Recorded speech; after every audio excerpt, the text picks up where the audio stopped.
Hi ನಮಸ್ತೆ everyone. ನಾನು ನಮ್ಮ ಉತ್ತರ ಕರ್ನಾಟಕ ಕಡೆ ಚೌಳಿಕಾಯಿ ಪಲ್ಯ ಯಾವ ಥರ ಮಾಡೋದಂತ ಹೇಳ್ಕೊಡ್ತಾ ಇದ್ದೀನಿ. ಚೌಳಿಕಾಯಿ ನೀಟಾಗಿ ತೊಗೊಳ್ರಿ. ಎಲ್ಲ ತೊಗೊಂಡ್ಬಿಟ್ಟು ನಾನು ಸಣ್ಣದಾಗಿ ಕಟ್ ಮಾಡ್ಕೊತಾ ಇದ್ದೀನಿ. ಈ ಥರ ಚಿಕ್ಕ ಚಿಕ್ಕ ಪೀಸ್ ಹಾಕ್ಬೇಕು ನೋಡಿ. ಈ ಥರ ನೀಟಾಗಿ ಕಟ್ ಮಾಡ್ಕೊಳ್ಳಿ. ಎಲ್ಲ ಕಟ್ ಮಾಡ್ಕೊಳ್ಳಿ. ಎಷ್ಟು ಬೇಕಾಗುತ್ತೆ ಅಷ್ಟು ತೊಗೊಳ್ಳಿ.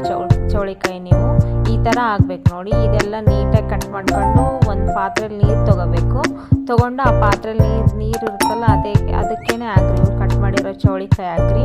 ನಾನು ಪಾತ್ರೆಯಲ್ಲಿ ಬೇಯಿಸ್ತಾ ಇದ್ದೀನಿ ಚೌಳಿಕಾಯಿ. ಕುಕ್ಕರಲ್ಲಿ ಒಂದು ಕೂಗಿಸಿದ್ರು ನಡೆಯುತ್ತೆ. ನಾನು ಸುಮ್ಮನೆ ಕುಕ್ಕರ್ ಖಾಲಿ ಇರಲಿಲ್ಲಲ್ಲ, ಅದ್ರ ಸಂಬಂಧ ಇದ್ರಾಗ ಇಡ್ತಾ ಇದ್ದೀನಿ. ನಂತರ ಬೇಯಿಸೋಕೆ ಇಡಬೇಕಿದು. ಇದು ಬೇಯಕ್ಕೆ ರೆಡಿ ಆಗುತ್ತೆ. ನಾನು ಈ ಕಡೆ ಈರುಳ್ಳಿ ರೆಡಿ ಮಾಡ್ಕೊತಾ ಇದ್ದೀನಿ. 2 ಈರುಳ್ಳಿ ತೊಗೊಳ್ಳಿ. ಅದನ್ನು ಚಿಕ್ಕ ಚಿಕ್ಕದಾಗಿ ಕಟ್ ಮಾಡ್ಕೊಳ್ಳಿ. ಈ ಥರ ಆಗಬೇಕು ನೋಡಿ. ಈರುಳ್ಳಿ ನೀಟಾಗಿ 2 ತೊಗೊಳ್ಳಿ. ನೀವು ಈರುಳ್ಳಿ ಜಾಸ್ತಿ ಇಷ್ಟಪಡೋರಿದ್ರೆ ಈರುಳ್ಳಿ ಇನ್ನೊಂದು ತೊಗೊಳ್ರಿ, ನಡೆಯುತ್ತೆ. ಈ ಥರ ಚಿಕ್ಕ ಚಿಕ್ಕದಾಗಿ ಕಟ್ ಮಾಡ್ಕೊಳ್ಳಿ. ನೀಟಾಗಿ ಚಿಕ್ಕ ಚಿಕ್ಕದಾಗಿ ಕಟ್ ಮಾಡ್ಕೊಂಡು ಆ ಕಡೆ ಅದ್ರ ಪಾಡಿಗೆ ಅದು ಬೇಯ್ತಾ ಇರುತ್ತೆ. ಚೌಳಿಕಾಯಿ ಬೇಗನೂ ಆಗುತ್ತೆ, ಈಸಿನೂ ಆಗುತ್ತೆ, ಟೇಸ್ಟ್ ಆಗುತ್ತೆ. ಚಪಾತಿ ಜೊತೆನೂ ತಿನ್ಬೋದು, ರೊಟ್ಟಿ ಜೊತೆನೂ ತಿನ್ಬೋದು, ಅನ್ನಕ್ಕೆ ನೆನೆಸ್ಕೊಂಡು ತಿನ್ಬೋದು, ಚೆನ್ನಾಗಿರುತ್ತೆ. ಈ ಥರ ಟ್ರೈ ಮಾಡಿ ನೋಡಿ. ಇದೆಲ್ಲ ರೆಡಿ ಮಾಡ್ಕೊಂಡು ಕರಿಬೇವು, ಕೊತ್ತಂಬರಿ ಎಲ್ಲ ತೊಗೊಳ್ಳಿ. ಈ ಥರ ರೆಡಿ ಎಲ್ಲ ಮಾಡ್ಕೊಳ್ಳಿ. ಒಂದು ಬಾಣಲಿ ಕಾಯಕ್ಕೆ ಇಡ್ರಿ. ಒಲೆ ಮೇಲೆ ಇಟ್ಟು ಅದಕ್ಕೆ ಎಣ್ಣೆ, ಜೀರಿಗೆ, ಸಾಸಿವೆ ಕಾಯ್ದ ಮೇಲೆ ಎಲ್ಲ ಹಾಕ್ಕೊಂಡು ನೋಡಿ. ಕಾಯ್ದೈತೆ, ಜೀರಿಗೆ ಸಾಸಿವೆ ಹಾಕಿದ್ದೀನಿ, ಕರಿಬೇವು ಹಾಕಿದ್ದೀನಿ, ಮತ್ತು ಈರುಳ್ಳಿನೂ ಹಾಕ್ತಾ ಇದ್ದೀನಿ. ಇದೆಲ್ಲ ಚೆನ್ನಾಗಿ ಸ್ಪೂನ್ ತೊಗೊಂಡು ಕಲಿಸ್ರಿ ನೀಟಾಗಿ. ತಳ ಹಿಡ್ಕೊಂಬಿಡುತ್ತೆ. ನೀಟಾಗಿ ಕೆಂಪು ಬಣ್ಣ ಬರೋವರೆಗೂ ಚೆನ್ನಾಗಿ ಫ್ರೈ ಮಾಡಿರಿ. ಈರುಳ್ಳಿ ಈ ಥರ ಆಗಬೇಕು ನೋಡಿ. ನೀಟಾಗಿ ಈ ಥರ ಫ್ರೈ ಮಾಡ್ತಾ ಇರಬೇಕು. ಈರುಳ್ಳಿ ಎಷ್ಟು ಫ್ರೈ ಮಾಡ್ತೀವಿ ಅಷ್ಟು ಟೇಸ್ಟಾಗಿರುತ್ತೆ ಪಲ್ಯ. ಇದು ನೋಡಿ ಈ ಥರ ಕಲಿಸ್ತಾ ಇರಬೇಕು ಸ್ಪೂನು. ಅದು ನೋಡಿ ಆ ಕಡೆ ಚೌಳಿಕಾಯಿ ಕುದ್ದೈತೆ, ಬೇರೆ ಪಾತ್ರೆಯಲ್ಲಿ ಹಾಕಿಟ್ಟಿದ್ದೀನಿ.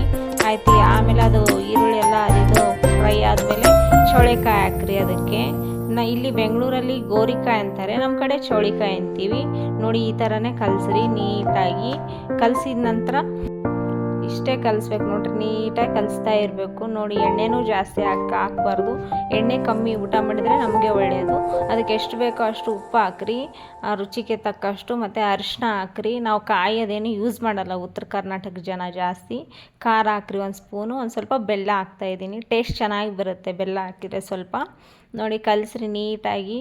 ಉಪ್ಪು ಖಾರ ಎಲ್ಲ ಒಂದೊಂದು ಸೈಡ್ ಆಗಿಬಿಡುತ್ತೆ. ಇಲ್ಲ ನೀಟಾಗಿ ಕಲಿಸ್ಬೇಕು. ನೀಟಾಗಿ ಕಲಿಸ್ರಿ. ಈ ಥರ ಕಲಸಿದ ಮೇಲೆ ಅದಕ್ಕೆ ಒಂದು ಸ್ವಲ್ಪ ಶೇಂಗಾದ ಪುಡಿ ರೆಡಿ ಮಾಡ್ಕೊಳ್ಳಿ. ನಮ್ಮ ಉತ್ತರ ಕರ್ನಾಟಕ ಕಡೆ ಶೇಂಗಾದ ಪುಡಿ ಅಂತ ಹಾಕ್ತೀವಿ. ಶೇಂಗಾ ಪುಡಿ ಪೌಡ್ರ್ ಅಂತ ಶೇಂಗಾ ಸಿಗುತ್ತಲ್ಲ, ಅದರಲ್ಲಿಂದನೇ ಹುರಿದ್ಬಿಟ್ಟು ಪೌಡ್ರ್ ಮಾಡಿರ್ತೀವಿ.